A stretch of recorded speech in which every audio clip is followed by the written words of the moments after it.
Hi guys, today I want to talk a little bit about synesthesia, which is a topic that really fascinates me, and I always want to know what other people think about it and whether they experience this. So if you experience synesthesia or know more bits and pieces about it, I would love for you to tell me. So it's quite possible that you have never heard this word before, even if you have experienced the condition, shall we say. So let's start with a definition. Synesthesia is a perceptual phenomenon in which stimulation of one sensory pathway leads to an involuntary and automatic experience in a second sensory or cognitive pathway. People who experience these kind of experiences are known as synesthetes. So really basically it's like a crossing of the senses in your brain. And to get a better idea, I'll just give you an example. One of the most common forms of synesthesia, which is grapheme color synesthesia, letters and numbers have colors. They just automatically have colors in people who experience this kind of synesthesia. Another very common one, spatial sequence synesthesia, is where things have a presence in space, like, for example, numbers or the months of the year, the days of the week, or years and time. It may appear as a three-dimensional map or in a clockwise or counterclockwise form. There are many more different kinds of synesthesia, but I'll get into that in a few minutes. We don't really know how synesthesia develops. It's reported between about 1 and 4% of the population experience some form of synesthesia, although the exact definition is kind of a bit of a grey area in some cases, whether some things are synesthesia or not. And it has been suggested that it develops during childhood, which is when, for the first time humans are coming into contact with abstract theories, and perhaps these first moments when they learn numbers like 1, 2, 3, if they have colors, or maybe if they have colors in something that they're learning, like in their books, then maybe these two ideas kind of fuse together at that point and always remain in the brain, which I think is really, for at least letters and colors, I really think that hypothesis would be correct, with me at least anyway. And it's not something that has been studied very much. Only a few types of synesthesia have been scientifically evaluated. And the word synesthesia actually means union of the senses. So usually what happens to a lot of people is they don't realize they have it because they think that everyone else has a color for letters or numbers, or experiences tastes when they see a word, or sees colors when they hear particular sounds or particular pieces of music. And then maybe they later realize as they grow older that this is not everybody experiences these kind of things. It's something a bit more special. Most synesthetes say that their experiences are neutral or pleasurable, although there are a few who say their experiences can lead to a certain amount of sensory overload, which I could imagine would be more common with maybe the types where you taste things when you hear certain things. That would probably be a little bit annoying, to be constantly tasting random things in your mouth, just depending on what's going on in the world outside. Many synesthetes find that it helps their memory. They find it easier to remember things like phone numbers or information. And synesthetes are more likely to participate in creative activities. So as well as all the different kinds of synesthesia that we have, from depending on which sense is linking to which sense, and all of the different variants that can cause, we can split the whole thing into two main types, and this is projective synesthesia and associative synesthesia. So in the projective type, the person, for example, if they have grapheme color synesthesia, then when they see, for example, the letter G, maybe they actually see it as brown, like they physically see the color brown. But for the associative type, the letter G would just be strongly associated with a brown color. They don't actually physically see the brown color.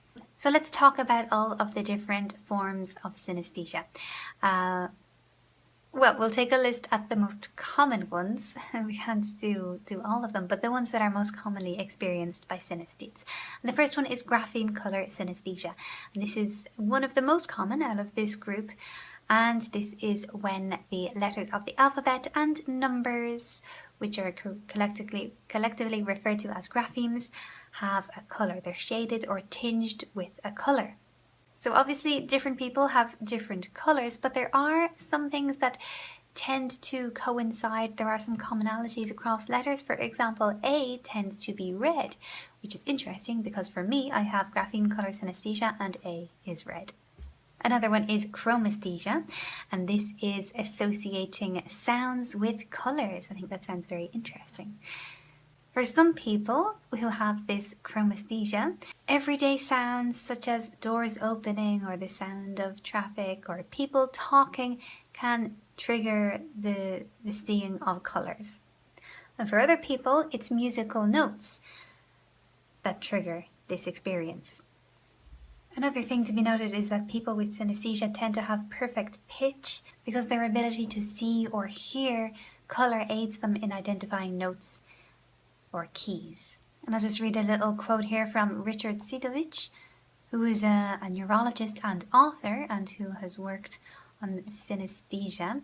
He says, chromesthesia is something like fireworks. Voice, music, and assorted environmental sounds such as clattering dishes or dog barks trigger color and firework shapes that arise, move around, and then fade when the sound ends. Sound often changes the perceived hue, brightness, scintillation, and directional movement. Some individuals see music on a screen in front of their faces. For Denny Simon, music produces waving lines like oscilloscope configurations, lines moving in color, often metallic, with height, width, and most importantly, depth. My favorite music has lines that extend horizontally beyond the screen area. So very interesting, very exact. The next type is spatial sequence synesthesia. So if you have this, you are likely to see numerical sequences as points in space. For example, the number 1 could be further away than the number 2.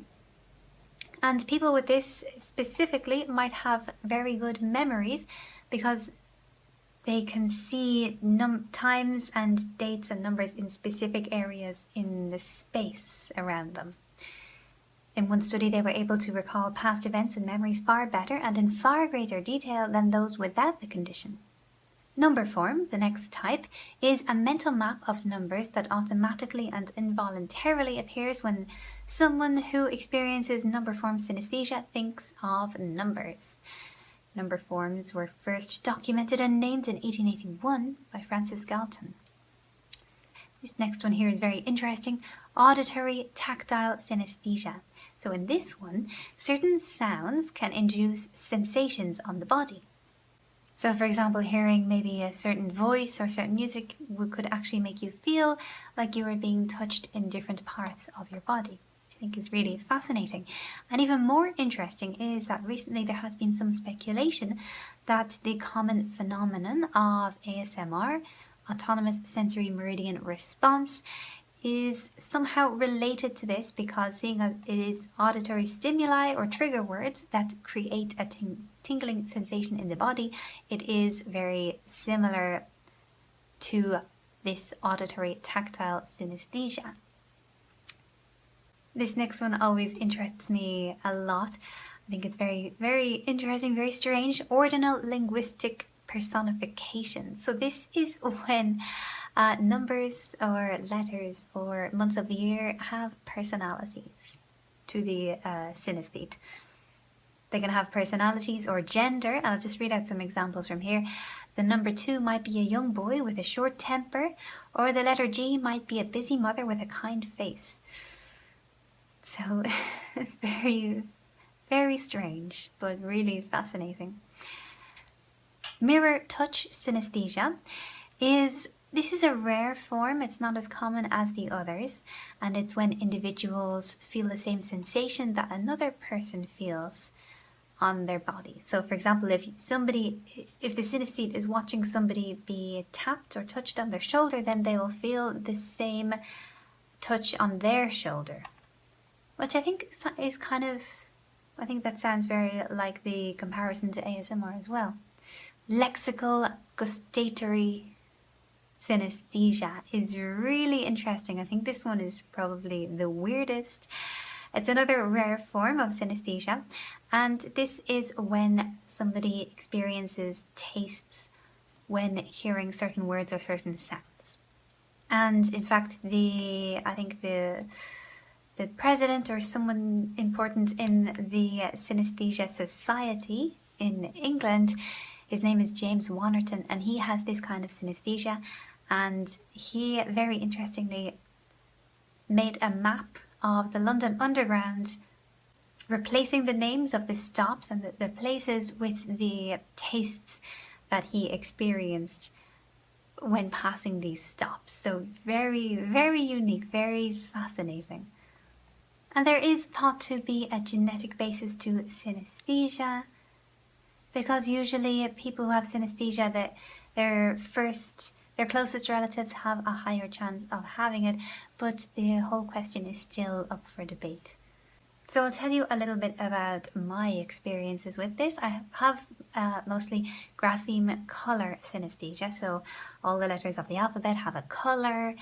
Some of them are more colorful than others, and one of them has a particular texture. X is brownish, but it's also sandpaper. I guess that's from the sound, the X, the sharp sound. And Z is very metallic and shiny, like shiny metal, like zinc. And the numbers all have colors as well. And numbers and letters, I see them they have their special area in space. I always look at, whenever I think of numbers, I think of a certain map of numbers, and the alphabet as well. But the clearest map, the most obvious one, the clearest one in my head is the months of the year. And that very specifically goes in a wave like this. And I'm really sure that this is, I remember how this started, because I used to have a calendar on my wall just one year that had the months of the year in a kind of a box shape. Starting with January, I guess, was over here, and then going around up to December, just behind again. So I think that's the origin of the wave shape, because for me it's like January starts here, and then you're getting into spring, kind of going down here all the way down, and then when we get to June it just drops right down up until the end of August, and then it starts to climb again, and then get to Christmas, and then the 1st of January is up at the top again. So, a bit weird, I know, but that's just the way I see the months of the year in my head. And it actually helps me to remember dates, because I can see them in space and where they are. And I think in general, synesthesia helps me remember a lot of things. Sometimes it can confuse me though, because usually I'm really good at remembering phone numbers and other sequences of numbers. But if there's a 4 and a 5 and a 9 in the number that I have to remember, that can confuse things, because I might get the 4 mixed up with the 5, just because of the relation between them, because they obviously have a relation. 4 plus 5 is 9, and numerically, but they also have a similar relation in color, because 4 is blue, 5 is green, 9 is brown. So when you mix blue and green together, it creates brown. So it all makes sense. But if that's in a number, in a phone number, sometimes I forget if it's 4 or 5 that I have to remember, just because they're always connected, these 3 numbers together. I know it sounds totally strange. Another thing that sometimes helps me with memory, although this is really, really strange, sometimes when I forget a word, I can remember the color of some of the parts of the word. So I can kind of get a hint about whether there are some letters in there because of their colors. Then it can help me remember the word.